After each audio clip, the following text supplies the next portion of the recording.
La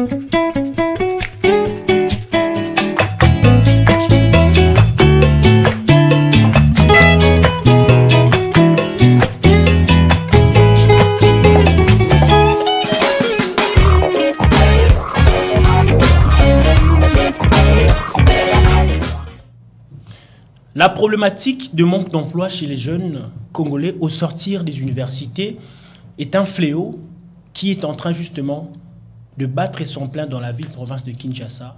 Et on ne sait pas quelles sont justement les causes, qu'est-ce qui prouve, qu'est-ce qui démontre justement ces faits qui, actuellement, on est en train de remarquer. Les étudiants, lorsqu'ils sortent des universités, mais ces derniers ne trouvent pas assez d'emplois conséquents par rapport à leur cursus universitaire. C'est un sujet très important. Si on n'en parle pas et si on n'en abordait pas, personne d'autre ne peut justement aborder cela. Chers téléspectateurs, bonjour et bienvenue. C'est un sujet très intéressant.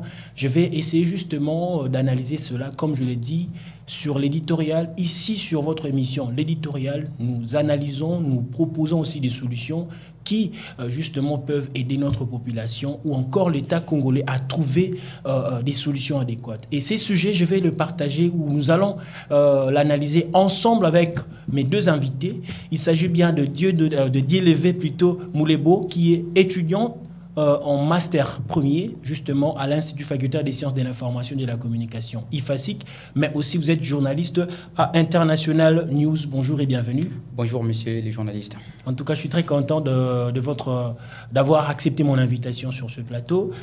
Et je suis très honoré aussi de pouvoir être invité sur ce plateau. Merci beaucoup. Et de l'autre côté, j'ai encore une dame. Elle, c'est Madame Christévi Kayengo. Bienvenue à vous, Madame. Merci beaucoup et bienvenue. Alors, vous êtes, je rappelle, vous êtes aussi intendante, bien sûr, exact, au Centre culturel Collège Boboto. Exactement. Alors, c'est avec vous que nous allons justement essayer de parler, d'analyser ces sujets, la problématique de manque d'emploi chez les jeunes Congolais au sortir des universités.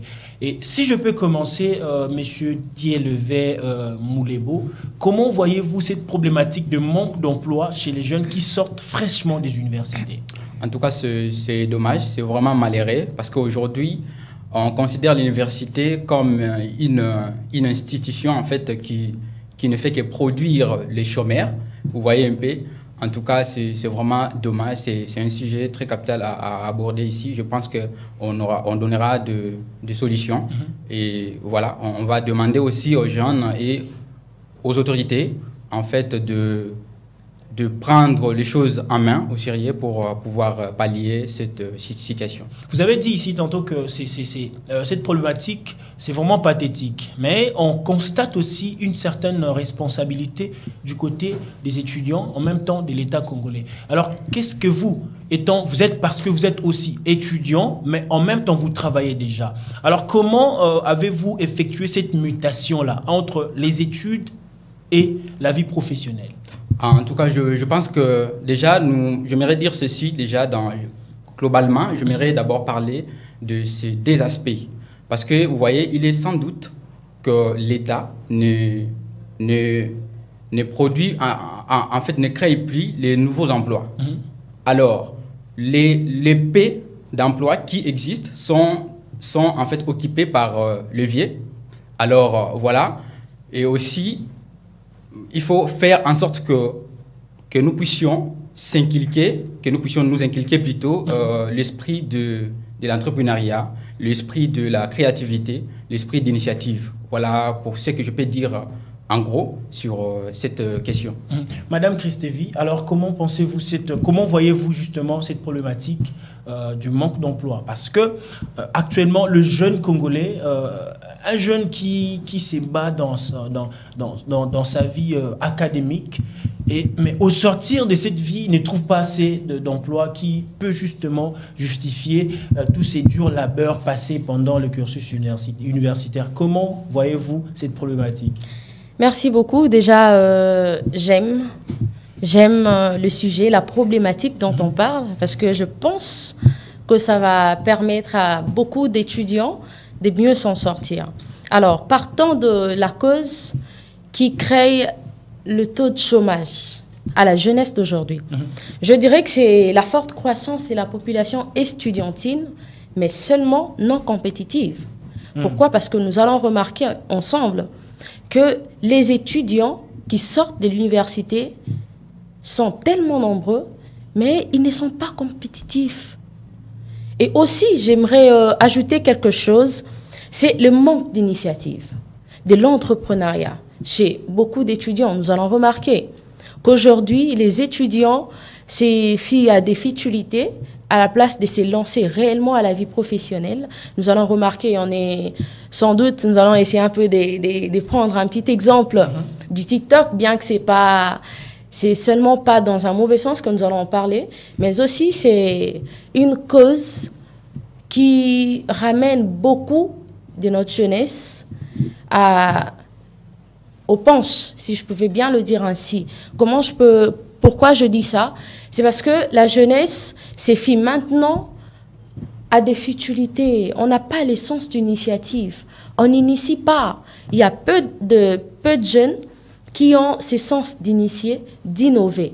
Alors moi, je pense que c'est ça. Alors, monsieur Moulebo, d'accord ou pas avec ce qu'a dit madame Christine? Bon, j'aimerais seulement ajouter quelque chose sur ce qu'elle a dit. En fait, la cause aussi, c'est aussi cette mauvaise qualité de formation. Pourquoi je dis ça? Parce Donc, vous taxez le système éducatif congolais le système qui est pauvre. C'est le système éducatif qui est là. Parlons d'abord du système éducatif qui est là, le système LMD.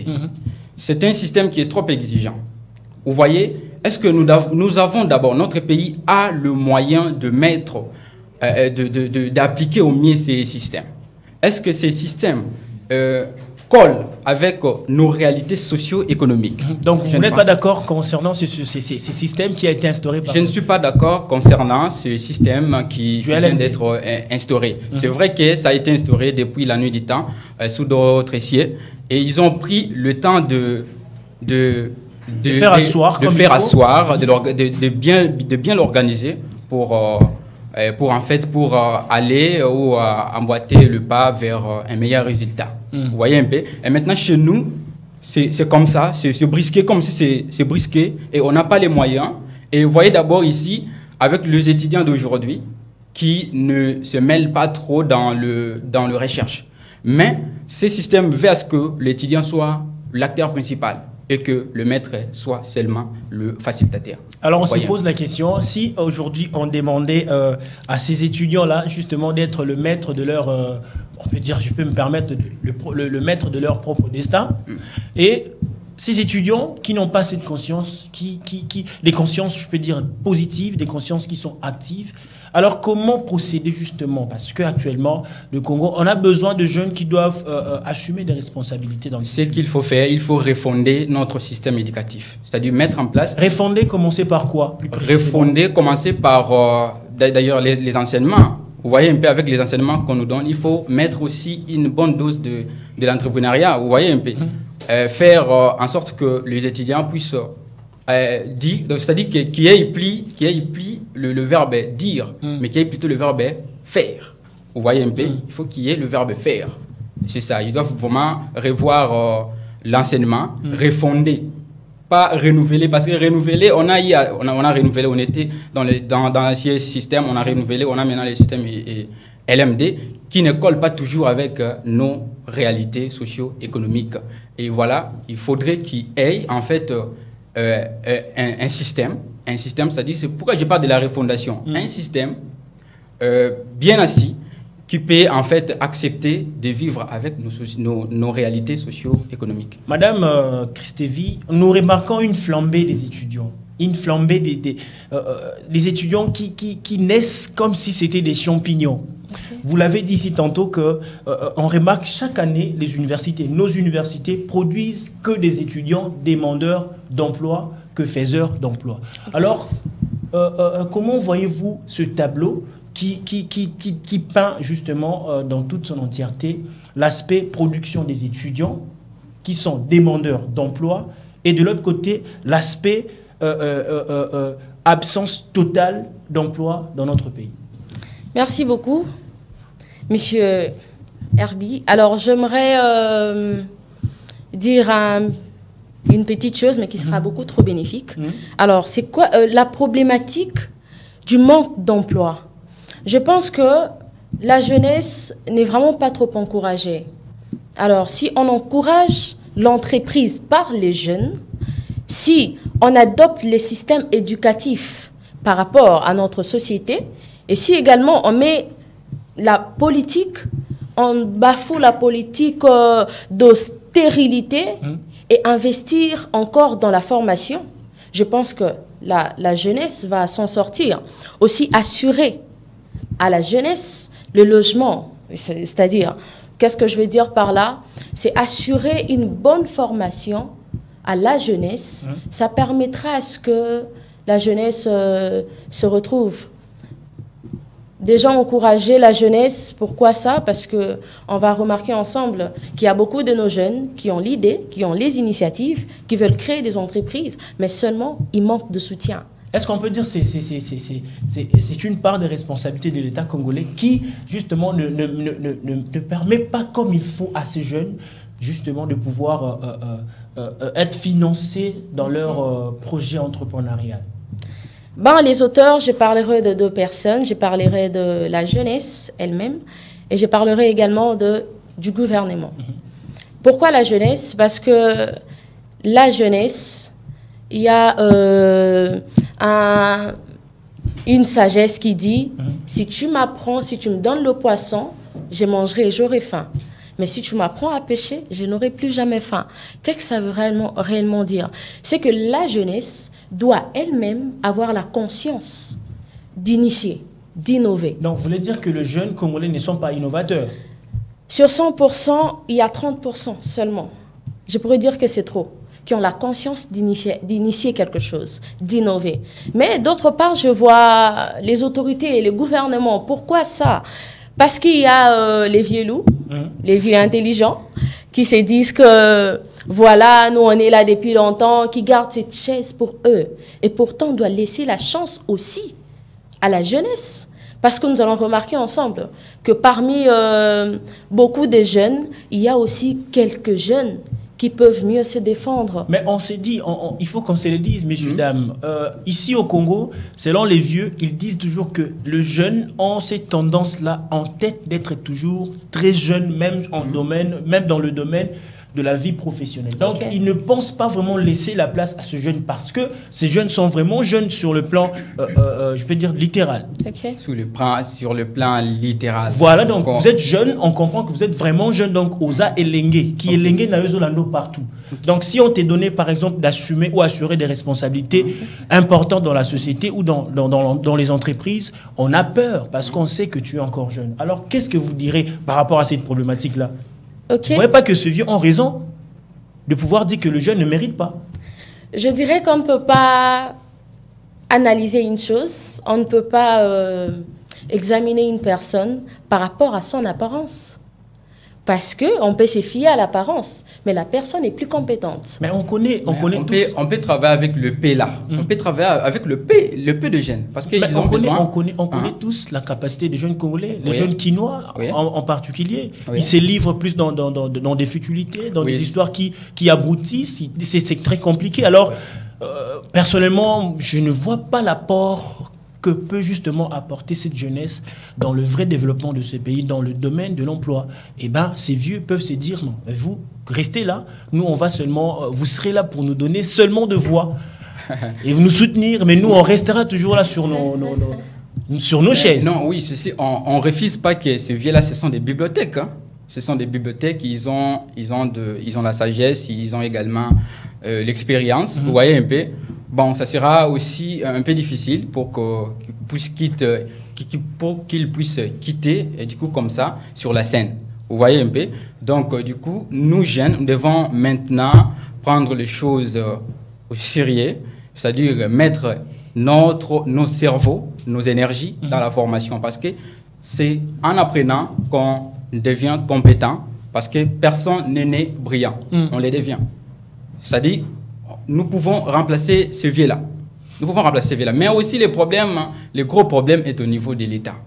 Comme je l'ai dit tout à l'heure, que l'État congolais n'arrive pas à créer d'autres emplois. Vous voyez un peu, et ce vieux-là sont là. C'est quelques emplois qui restent là, quelques emplois existants sont occupés par ce vieux-là. Alors, donc l'auteur, je veux dire que l'auteur de ces gros problèmes, c'est l'État congolais. Donc vous êtes d'accord que l'auteur de ces grands problèmes, ces problèmes énormissimes de la problématique du manque d'emploi, c'est plus l'État congolais. C'est plus l'État congolais parce que l'État, c'est la haute hiérarchie. Avec combien de pourcentage, par exemple? Je dirais 70%. 70%. Et de l'autre côté, madame n'est pas d'accord parce que la dame a dit tantôt ici, la problématique de manque d'emploi est vraiment une responsabilité qui est vraiment très partagée. Exactement. Alors pourquoi je reviendrai vers vous. Oui. Alors madame, êtes-vous d'accord avec... Je suis d'accord à 5%, je peux le dire. À 5%. À 5%. 5%. 5% seulement. Pourquoi ça? Parce que je me dis, l'État congolais a sa part de choses. La jeunesse a également sa part de choses. Si on veut laisser tout à l'État congolais, c'est prendre ça comme une personne qui, elle-même, est en train de jeter les immondices devant chez lui. Et puis il dit à l'État, mais voilà, Bozo Sungabi sauté. C'est inconcevable. Pourquoi l'État n'arrive pas à appuyer quelque chose? Bon, il a déjà jusque-là fait sa part. Mais pourquoi il considère vraiment pas trop la jeunesse? C'est parce qu'il s'est dit que la jeunesse d'aujourd'hui, c'est pas une jeunesse d'il y a 30 ans passés. Parce que avant il n'y avait pas des universités. Mais on a remarqué qu'on avait des parents qui sont capables. Par exemple, à 14 ans, déjà, ils fondaient leur foyer. Alors, quelles sont les causes, par exemple, qui est cet aspect atroce des sous-estimations de l'État congolais envers le jeune actuellement? La cause des sous-estimations, je dirais que c'est parce que la jeunesse congolaise, elle est irresponsable. Waouh, ça c'est fort. Elle est irresponsable. On attend qu'on nous serve sur un plateau. Et pourtant, on peut bien mettre nos mains, faire le pain et puis servir aussi les autres. Oulebo n'est pas d'accord avec ce que vous dites. Je reviendrai vers vous, messieurs. Ayez votre apaisement. Oui, madame. L'État congolais a sa part de choses. Et également, la jeunesse a aussi sa part de choses. Pourquoi la jeunesse? Parce que la jeunesse, c'est elle qui va faire quelque chose. C'est-à-dire, quand on donne le travail, par exemple, l'emploi à la jeunesse, on remarque que par rapport aux vieux, les jeunes ne prennent pas de choses au sérieux. Donc, ils minimisent. Ils minimisent ce qu'ils font. Rares sont les personnes qui sont responsables, qui prennent de choses en main. Mais à 5%, je dirais pourquoi l'État? C'est parce que l'État doit soutenir la jeunesse. Mais le grand problème, c'est la conscience de la jeunesse. Le grand problème, c'est parce que la jeunesse manque d'initiative. Il manque la compétitivité. On préfère encore se lancer dans des futilités que faire ce qui est essentiel. Donc, c'est un peu ça. Alors, Diélevé, ici, on est en train justement de taxer à 5% la responsabilité que doit avoir le jeune face à D'abord, j'aimerais aussi demander à la dame, entre les chefs et les travailleurs, qui doit avoir de grandes responsabilités, entre un chef et un travailleur, qui doit avoir de grandes responsabilités. Je dirais que les deux. Non, pourquoi qui doit avoir les les deux, oui, bien sûr. Oui. La responsabilité est partagée. Je suis d'accord. Okay. Maintenant, entre les chefs et les travailleurs, qui doit avoir de grandes responsabilités, qui doit vraiment assurer une tâche en fait, une tâche que, donc, je dirais de la rentabilité. Mais vous êtes d'accord que l'État doit assurer ces tâches-là liées ou soit dues à la rentabilité. Oui. Et de l'autre côté, Madame Christevi dit que la responsabilité est partagée. La responsabilité est partagée, pourquoi? Parce qu'on remarque actuellement, on ne peut pas se voiler la face. Vous êtes jeune, vous êtes là, et, vous connaissez les tableaux qui est sombre. Est-ce que d'abord l'État doit essayer de planifier les domaines d'emploi? L'État doit essayer de planifier. Est-ce que sur terrain, si vous allez sur terrain, est-ce qu'il y a vraiment, il y a pas un très bon nombre d'entreprises? Si vous allez sur terrain, et d'ailleurs aussi, l'État, il y a l'absence remarquable de l'État. Vous voyez, par exemple, si vous allez, moi je suis étudiant, je m'en vais chercher un boulot. Et il n'y a pas la méritocratie. Sur le terrain, il n'y a pas la méritocratie. Et les entreprises veulent prendre le pas, comment dire, du favoritisme. Vous voyez un peu, c'est par corruption, il faut passer par une voie illicite, une voie frauduleuse pour trouver Donc vous soulevez un point très important, l'aspect favoritisme, mais aussi, en vous suivant minutieusement, j'ai vite compris qu'il y a aussi cet aspect-là d'expérience professionnelle. Oui, l'expérience professionnelle. Oui. Comment voyez-vous cet aspect-là? Il faut toujours, pour être employé, il faut qu'il y ait quand même de l'expérience professionnelle. Mais je me pose la question, comment un étudiant ou une étudiante qui, au sortir des universités ou de l'université, n'a pas assez d'expérience professionnelle adéquate, comment ces derniers peuvent-ils justement trouver de l'emploi? Madame. Merci beaucoup. C'est une très bonne question, une belle question que j'attendais. Ça se voyait déjà. Oui, bien sûr. Oui, c'est ça. Et par là, je dirais, la jeunesse, pour que cette jeunesse se valorise, il faut de l'emploi. Pour ou contre qu'il faut d'abord passer par l'expérience professionnelle. 2-3 ans. En même temps pour, en même temps contre. Comment ça? Parce que ça prépare les futurs employés en cause. Il s'est dit, je dois mieux me préparer pour y aller. Contre, parce qu'aujourd'hui, il n'y a pas la méritocratie.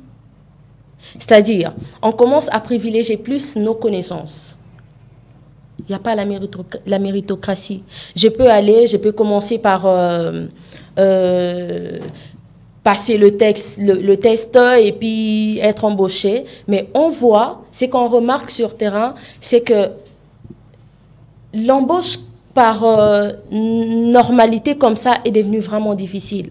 C'est maintenant parce que j'ai une connaissance quelconque que je vais juste envelopper les faits que je suis passée par un test comme ça, mais seulement je m'y connais déjà avec une personne. Je dirais que c'est mieux, mais aussi pour des entreprises sérieuses qui se disent qu'ici, ce n'est pas d'abord le travail, c'est d'abord la méritocratie.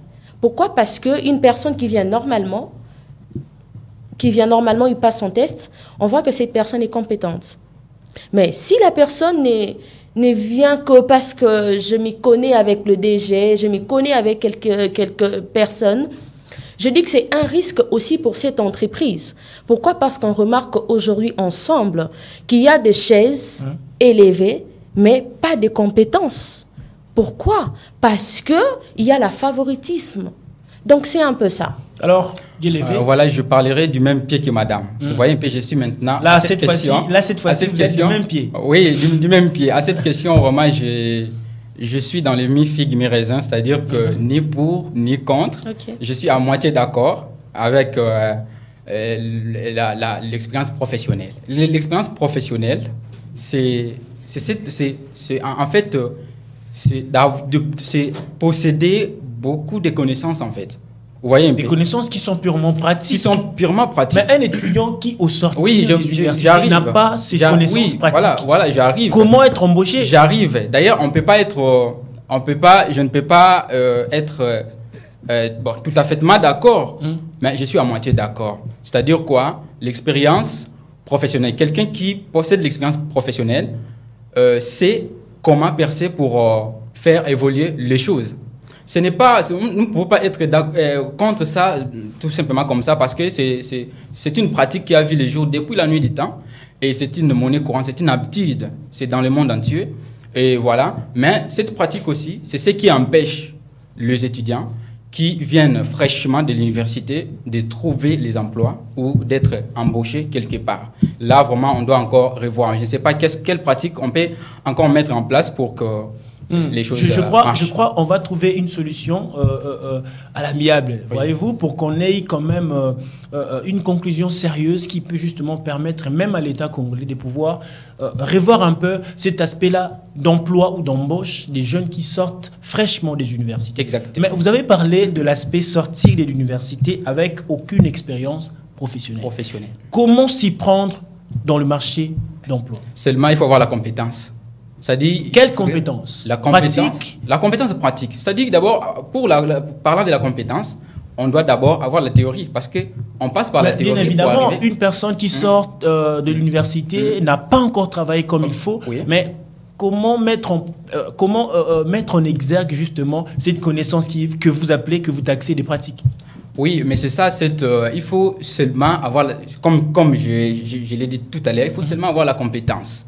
La compétence, donc ça dit que la compétence, c'est quoi? C'est la connaissance, non? C'est-à-dire mettre en pratique. Parce que là, quand nous allons chercher l'emploi, nous passons par un test. Et le test là, c'est souvent d'abord théorie. Théoriquement, bats-toi. Théoriquement, et si théoriquement, ça passe très bien, et là, il y aura une prochaine étape, c'est la partie pratique, par exemple. Je suis journaliste, je dois être habitué du micro, de la caméra, et l'improvisation aussi, parce que quand nous allons là-bas, vous pouvez improviser, par exemple, la présentation du journal et tout. Je suis, par exemple, je viens du domaine de l'entrepreneuriat, proposer un business plan, par exemple. Un business plan, comme vous dites là. Donc voilà, en fait, c'est la partie pratique et théorie, en fait. C'est la compétence. La compétence tout justement. Madame Christevie, la compétence ou la connaissance tout justement, comme a dit Guélévé Moulebo. Êtes-vous d'accord que pour qu'il y ait, lorsqu'il y aura des opportunités d'emploi et que ce jeune-là puisse trouver quand même cette facilité-là, il faut toujours passer par cet aspect des compétences pratiques ou il faut autre chose? L'on ne donne que ce que l'on a, dit-on. C'est-à-dire quoi? Une personne qui n'a pas de connaissances, c'est une personne qui n'accouche rien sur terrain. Pourquoi? Parce que on ne peut donner que la connaissance acquise. Mais la jeunesse d'aujourd'hui, c'est quelle connaissance qu'elle a. C'est ça les combles. Pourquoi? Parce que je ne peux me présenter sans compétence. C'est pourquoi même il y a taux de sous-estimation de la jeunesse. Pourquoi? Parce que nos autorités se disent que la connaissance, nous bafouons la connaissance. Au moment où la personne pouvait, par exemple, se chercher la connaissance, il est dans des futilités, dans des distractions, pensons-nous que cette personne sera compétente sur le terrain? Je ne crois pas. Alors, je pense qu'il faudrait revoir un peu ce système. Il faut vraiment revoir un peu ce système. Parce que la compétence pour un travail, c'est vraiment, ça vaut beaucoup. On remarque aujourd'hui des personnes incompétentes, qu'on peut même dire à la télé, mais voilà, cette personne, il est moindre, mais comment il est arrivé là? C'est parce qu'on a bafoué la compétence, la connaissance. On se dit qu'il y a, je vais un peu dire ces mots, chance et le copamba. On s'est dit, même si je n'ai pas de compétences, mais parce que je le connais, je peux quand même réussir la vie. Là, il faudrait aussi parler du tribalisme. Hein? Alors, l'aspect du favoritisme et du tribalisme ou encore l'aspect chance et le copam. Okay, alors, qu'est-ce que vous, étant, parce que je rappelle, vous êtes journaliste de profession. Exactement. Et elle est justement intendante au sein d'une très grande structure qui s'occupe justement de l'enseignement. Alors, j'aimerais un peu que vous puissiez nous dire comment vous avez eu à justement avoir de l'emploi. On commence par vous, monsieur. Bon. C'était toujours par l'aspect professionnel, expérience professionnelle, ou il y avait autre chose qui était en vigueur? Bon, d'ailleurs, je viens aussi... la compétence. Je viens aussi fraîchement de l'université. J'avais aucune expérience professionnelle, seulement que c'est l'aspect compétence qui a fait que je puisse trouver une chaise dans cette entreprise-là, et qui est une entreprise de presse ou un organe de presse. Alors, dernier mot pour tous ceux jeunes qui vous suivent, ces jeunes-là qui, justement, peuvent emboîter les pas dans votre domaine professionnel qui est le journalisme, mais qui n'ont pas assez de compétences, qui n'ont pas encore de l'expérience professionnelle adéquate que nos recruteurs cherchent sur le marché d'emploi.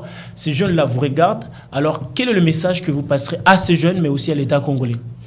Oui, d'accord. J'aimerais d'abord commencer par l'État congolais.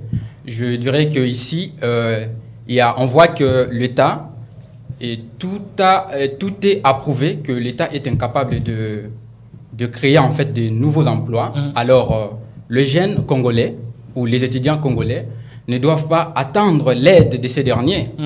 Alors, ils doivent en fait, ou nous devons à tout prix avoir l'esprit de création, vous voyez un peu, pour ne pas rester dans l'attentisme de l'emploi. Parce qu'aujourd'hui, l'université ne forme pas le créateur d'emplois. Ça, il faut le dire aussi avec le système que nous avons ici. L'université ne forme pas, l'université ne nous parle pas de la création de l'emploi, mais plutôt forme de demandeurs d'emploi. Voilà pourquoi, après l'université, il y a encore une autre école, c'est l'école des chômages. Alors, les étudiants doivent aussi prendre au sérieux les études, mettre leurs énergies dans la formation, car c'est à force d'apprendre qu'on devient compétent et personne n'est né brillant, on les devient toujours. Personne n'est né brillant, on le devient toujours. Là, c'était les derniers mots, et je peux encore dire les dernières phrases de mon invité, Dielevé Moulebo. Madame Christevi, qu'est-ce que vous voulez dire à ce jeune qui vous suivent et aussi à l'État congolais? Merci beaucoup. Commençons par l'État congolais. Je voudrais seulement dire un mot à vous, que la jeunesse a besoin de vous. La jeunesse a vraiment besoin de vous. Et la jeunesse d'aujourd'hui, c'est les responsables de demain. Donc, soutenez la jeunesse. Il y a parmi les jeunes des entrepreneurs compétents, parmi les jeunes des personnes capables de faire mieux. Alors, s'il faut jeter un coup d'œil aussi à la jeunesse, ça sera une très bonne chose. Mais aussi à la jeunesse, le travail anoblit l'homme, dit-on. Nous devons toujours travailler. Mais travailler comment? En étant compétent. Une personne pas compétente, c'est une personne qui ne vaut rien à la société. Alors, essayons un peu de diminuer les taux de la distraction pour valoriser la connaissance. Parce que la connaissance t'amènera au succès. Merci. Ça, c'est très fort. Valoriser la connaissance parce que la connaissance vous amènera, vous le jeune, au succès. C'était là le tout dernier mot de Madame Christevi Kayeko, ainsi que mon invité encore, je rappelle, Dielevé Moulebo. Merci à vous, messieurs, dames. Merci. D'avoir vraiment accepté notre invitation. Nous sommes énormément honorés par votre présence. Et à vous, chers jeunes, comme je le disais tantôt au début, l'éditorial, c'est une tribune d'information, d'analyse et aussi des propositions, des solutions. Des propositions, des solutions qui touchent toutes les couches de la vie quotidienne. Ici, c'était question justement de parler de la problématique de manque d'emploi chez les jeunes au sortir des universités. Vous avez tous suivi ici. Nos invités ont eu à brosser le tableau, à peindre les tableaux qui, on peut dire fort malheureusement, est sombre du marché d'emploi en notre pays. Mais quand même, il y a des issues de sortie. Comme a dit Moulebo, il faut quand même privilégier l'aspect entrepreneurial. Là, c'est une interpellation à l'État congolais, mais aussi aux jeunes de créer de l'emploi. C'est très important. Et Madame Christevi Kayeko a dit ici tantôt qu'il faut justement qu'il d'une importance capitale dans l'aspect compétence. Pas une compétence qui est passive, mais une compétence active qui permettra à ce que le Congo de demain soit une vraie bénédiction pour nous jeunes qui penseront justement avoir que ces pays puissent avancer. C'était là comme une petite conclusion, n'est-ce pas, de l'émission de ce jour. Merci à vous, chers téléspectateurs, de nous avoir suivis. Merci aussi à M. Moulebo Dielevé. Oui, merci beaucoup. Je suis très honoré de pouvoir piétiner mes pieds ici sur ces plateaux et sur cette émission éditoriale. Merci beaucoup, monsieur, et à Madame Christevi Kayeko. Merci, très émuse d'être ensemble avec vous. Alors, ensemble, nous allons justement passer un petit moment très important. Nous sommes déjà à la fin. C'est notre dernière rubrique, la rubrique Page Rose. Okay. Nous allons justement souhaiter des honorables anniversaires. Tout d'abord, je commence par ces frères qui est pour moi un frère très précieux. Il s'agit de Gigotier Matondo. L'homme des dieux, nous te saluons. Nous pensons que votre parcours sera toute une bénédiction pour la communauté, je parle de la communauté chrétienne, mais aussi dans la société courante. Et aussi, que Dieu te bénisse, mon frère Gigotier Matondo. Joyeux anniversaire à toi.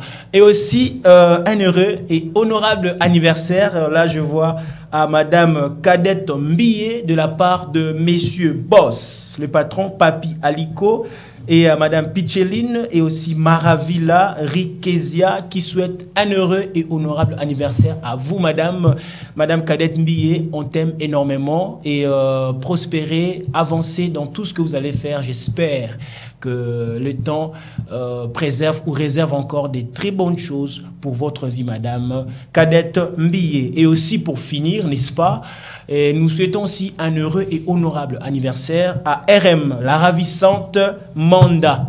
RM, la ravissante Manda, c'est de la part de Rabbi Mayele, notre monteur, notre expérimenté. Moi, je l'appelle comme ça. Et madame, profitez de votre jour. Que Dieu vous bénisse. Nous sommes tous bénis de vous avoir comme amis, comme sœurs, cousines. Et voilà, donc toute l'équipe technique de DRC Info ainsi que l'émission, l'éditorial de ce jour souhaite les heureux et honorables anniversaires à toutes ces 3 personnes que nous avons citées ici. Et voilà, chers téléspectateurs, nous sommes presque à la fin. Comme je disais, j'ai dit un grand merci à toute l'équipe technique qui m'a accompagné en ce jour. J'ai dit aussi merci à vous, mes invités. J'espère que ce ne sera pas la dernière fois que vous passerez ici. Et aussi, merci à toute la rédaction de DRC Info Télévision et à la coordination. Chers téléspectateurs, chers jeunes, j'aime toujours dire, s'il s'agit de parler de la jeunesse, le pays est béni et nous, la jeunesse, on est aussi bénis. Prenons notre responsabilité en main, en charge, parce que la jeunesse de demain, c'est l'espoir. Parce que la jeunesse de demain commencera toujours par nous jeunes qui sommes aujourd'hui. Que Dieu bénisse la République démocratique du Congo et que Dieu bénisse la jeunesse congolaise. Au revoir.